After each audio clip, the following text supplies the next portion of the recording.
I'm going to be slaying the reed on a new weaving project today, but before I do that, what I thought I would do is show you something that I did ages ago when I first bought the particular reed. And I've done this anytime I've bought a new reed, and I do it once and I never have to think about it again.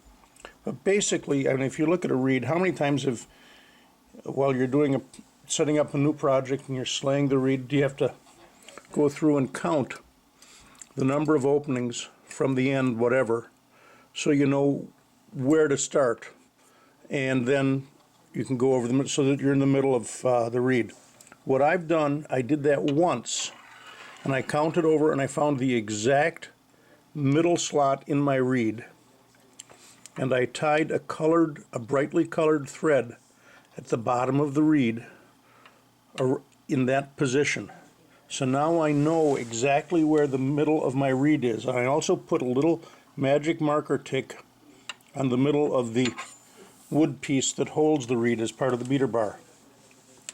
Then I count out the number of openings per inch, and I tie another brightly colored thread, but in a different color, every inch. And then, here's my first, second, third, fourth, fifth, sixth. Every 6 inches, I have yet another color thread tied around the bottom of my reed at the openings. So now when I want to slay my reed, instead of having to go to the end and count all the way in, where should I start?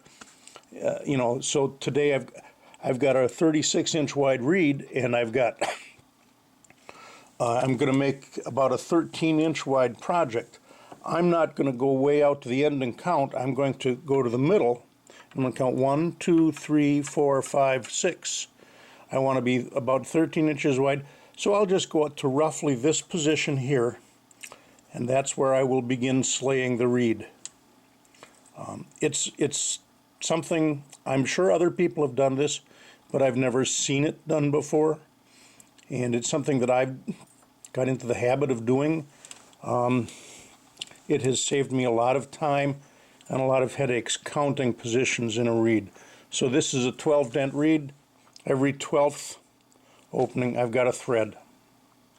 So that's my little idea for the ways to know where you are in the reed before you start slaying the reed on your loom.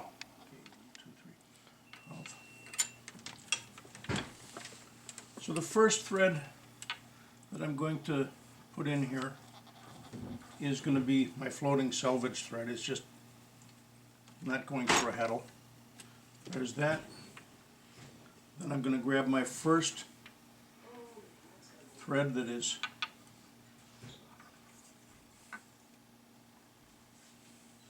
in a heddle, and then I'm just going to grab the next one. The next thread,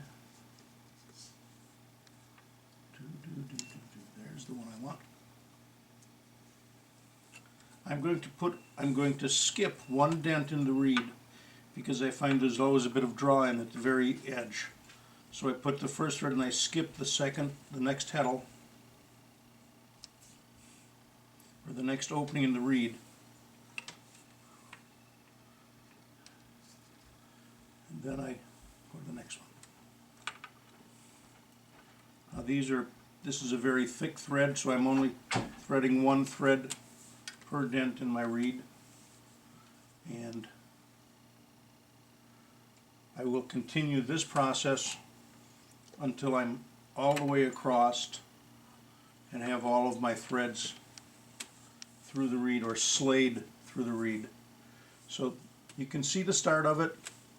I have to continue this now for approximately 13 inches at 12 threads per inch, but that's the idea of threading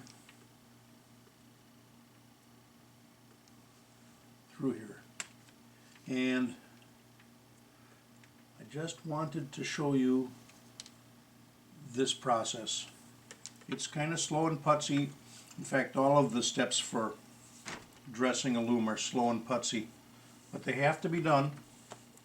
And All right, so I'm there's how I still do it. threading through the heddle, or slaying the reed, excuse me, and we'll do one more thread through there. The next thing I like to do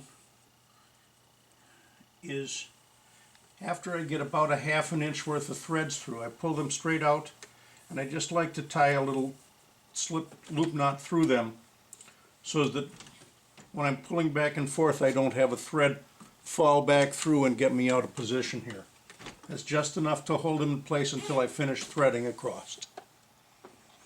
So that's the way in which I thread or slay the reed for my weaving, and I do appreciate your watching my channel and my videos, the weaving and cooking and other things.